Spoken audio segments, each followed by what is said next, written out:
ये कहानी है एक छोटी सी बच्ची की जिसको बहुत गुस्सा आता था, बात बात पे गुस्सा आता था।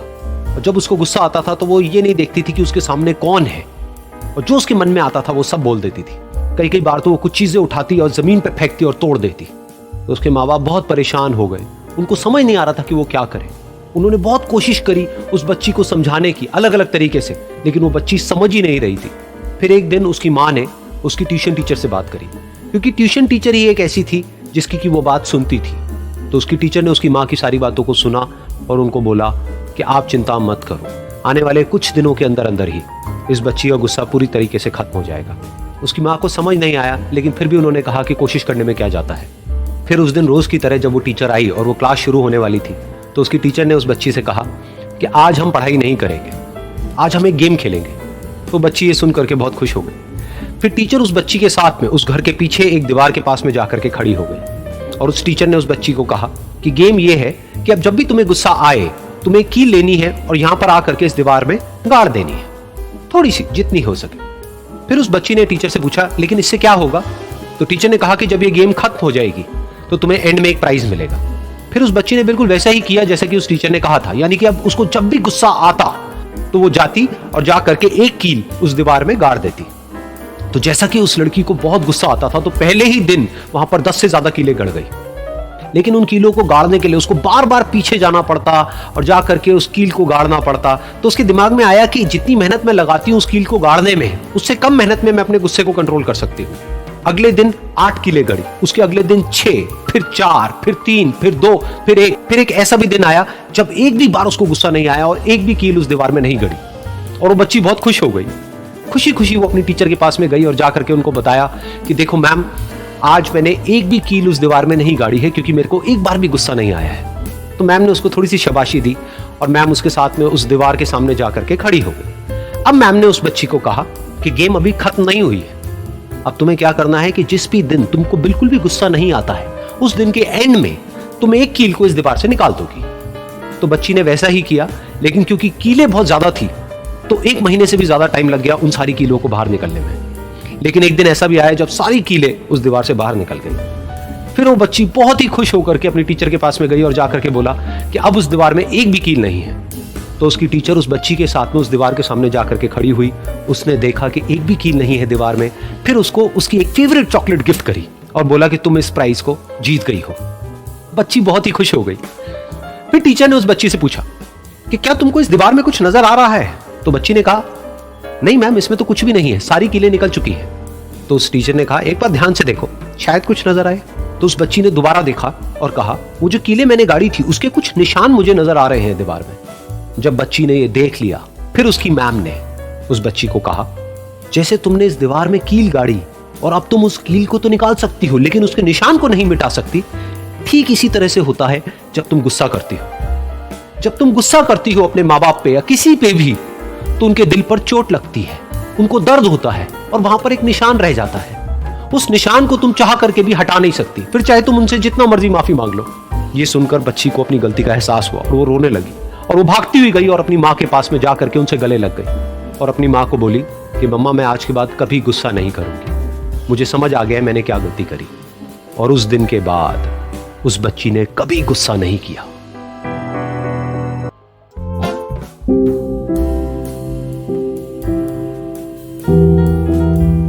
एक बार की बात है, एक छोटे से गांव में एक आदमी रहता था। उसके घर के पास में एक पहाड़ था जहां पर वो रोज सुबह जाता, उस पहाड़ पर थोड़ी देर के लिए वो बैठता, फिर वापस आ जाता। तो रोज की तरह वो सुबह सुबह जा रहा था। पीछे से उसका छोटा सा बेटा आया, उसने आकर के उसका हाथ पकड़ लिया और कहा कि आज मैं भी आपके साथ चलूंगा। उसने पहले तो उसको थोड़ा सा समझाया और मना किया, कहा कि जो रास्ता है वो बहुत ही छोटा है और चढ़ाई बहुत ज्यादा है, तो तुम मेरे साथ नहीं चल पाओगे। लेकिन फिर जब उस बेटे ने जिद करी तो पिता मान गया। तो दोनों पहाड़ पर चढ़ने लगे। पिता ने बेटे का हाथ कस के पकड़ा हुआ था। लेफ्ट साइड में पहाड़ थे, राइट साइड में खाई थी और रास्ता बहुत ही छोटा था। और वो पहाड़ की चोटी तक पहुंचने ही वाले थे, तभी रास्ते में एक बड़ा सा पत्थर आया। क्योंकि पिता उस रास्ते पर रोज आता था तो उसको पता था कि वहां पे पत्थर है, तो वो साइड से निकल गया। लेकिन जो बेटा था उसका ध्यान कहीं और था, तो उसका घुटना जा करके उस बड़े से पत्थर पर टकरा गया। तो फिर उस बच्चे के मुंह से एक चीख निकली, और जैसे ही वो चीखा, उसकी आवाज उन पहाड़ों में गूंजने लगी। इससे पहले उस बच्चे ने कभी भी अपनी आवाज की गूंज नहीं सुनी थी, तो उसे समझ नहीं आया कि क्या हो रहा है। वो अंदर से थोड़ा सा घबरा गया। उसे लगा कि शायद कहीं कोई है जो छुप करके उसको देख रहा है और उसका मजाक उड़ा रहा है। फिर उस बच्चे ने बोला, कौन हो तुम? कौन हो तुम? तो जब उस बच्चे ने इस गूंज को सुना, उसे गुस्सा आ गया। उसे लगा कि कौन है ये जो मेरा मजाक उड़ाए चले जा रहा है। फिर उसने गुस्से से कहा, मैं तुम्हें छोड़ूंगा नहीं। और फिर जैसे ही उसने इस गूंज को सुना, वो घबरा गया। उसके पिता समझ गए थे कि क्या हो रहा है। उसने अपने पिता का हाथ कस के पकड़ लिया और उनसे पूछा, कौन है ये जो मुझे इतना तंग कर रहा है? कौन है ये जो मुझे इतना डरा रहा है? तो उसके पिता थोड़ा सा मुस्कुराए और उन्होंने खाई की तरफ देखा और जोर से बोला, मैं तुमसे बहुत प्यार करता हूं। ये सुनकर वो बच्चा हैरान हो गया। उसे समझ नहीं आया कि हो क्या रहा है, कि वही इंसान जो उसका मजाक उड़ा रहा है और उसको तंग कर रहा है, वो उसके पिता को बोल रहा है कि मैं तुमसे बहुत प्यार करता हूं। तो उसके पिता ने अपने बेटे को देखा और वो समझ गए कि उसके मन में क्या चल रहा है। और फिर दोबारा उन्होंने बोला, तुम बहुत अच्छे हो। और ये सुनकर उनका बेटा भी थोड़ा सा मुस्कुराया और पूछा अपने पिता से कि ये क्या हो रहा है। और फिर उसके पिता ने अपने बेटे को समझाया, ये जो आवाज तुम सुन रहे हो ना, ये किसी और की नहीं है, ये तुम्हारी ही आवाज है जो कि पहाड़ों में गूंज रही है और तुम्हें अपनी ही आवाज सुनाई दे रही है। जैसा तुम बोलते हो ठीक वैसा ही तुम्हें सुनाई देता है। अगर तुम गुस्से से कुछ कहोगे तो पलट करके जो आवाज आएगी उसमें भी गुस्सा होगा, लेकिन अगर तुम कुछ अच्छा कहोगे तो वो आवाज भी अच्छी होगी। बिल्कुल इसी तरह से हमारी जिंदगी में भी होता है। जैसा तुम अपने मन में इस जिंदगी के बारे में सोचते हो, ये जिंदगी तुम्हारे लिए बिल्कुल वैसी ही हो जाती है। अगर तुम मन ही मन अपने आप को ये बोलते रहोगे कि मेरी जिंदगी तो बहुत ही बुरी है, तो तुम्हारी जिंदगी सच में बुरी हो जाएगी। और अगर तुम अपनी जिंदगी से प्यार करोगे तो तुम्हारी जिंदगी भी तुमसे प्यार करेगी। ये बात उस बच्चे के दिमाग में घर कर गई और फिर वो दोनों उस पहाड़ की चोटी पर गए, लेकिन बच्चे के दिमाग में यही बात घूम रही थी। और फिर वो बच्चा खिलखिला के हंसा और उसने अपने दोनों हाथ खोले और अपनी पूरी ताकत से बोला, मैं तुमसे बहुत प्यार करता हूं। प्यारे बच्चों, उम्मीद है आज की कहानी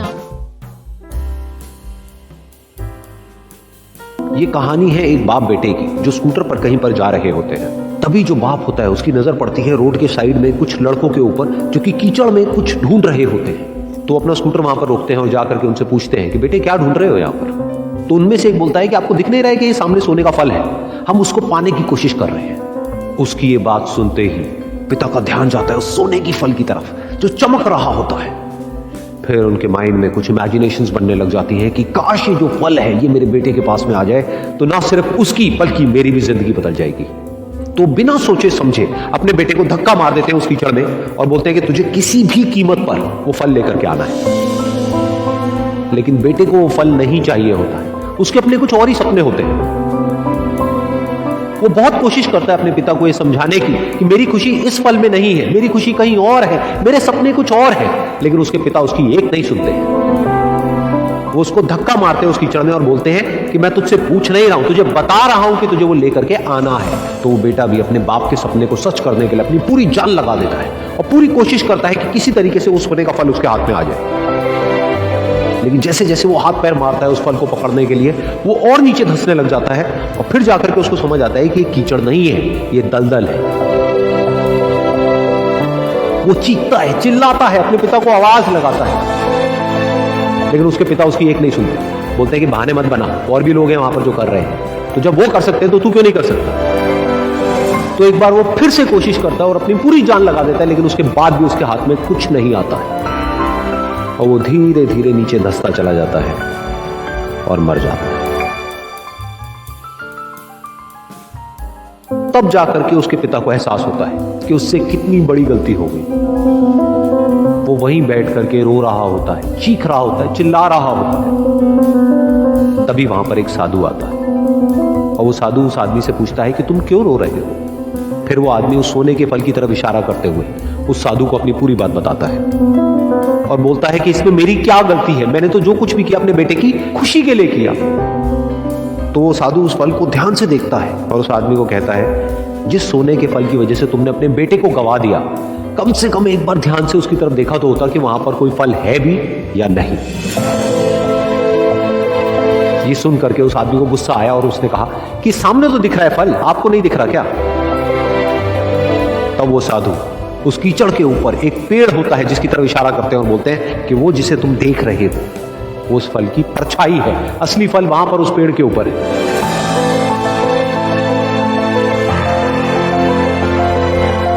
फिर वो साधु उस आदमी को बोला कि अपने बेटे को जबरदस्ती धक्का देने की बजाय और उसको बताने की बजाय कि तेरी खुशी किसमें है, अगर तुमने उससे पूछा होता कि बेटा तू बता तू क्या करना चाहता है और तेरी खुशी किसमें है, तो ना सिर्फ तुम्हारा बेटा जिंदा होता बल्कि हो सकता है कि उसके हाथ में वो असली सोने का फल भी होता।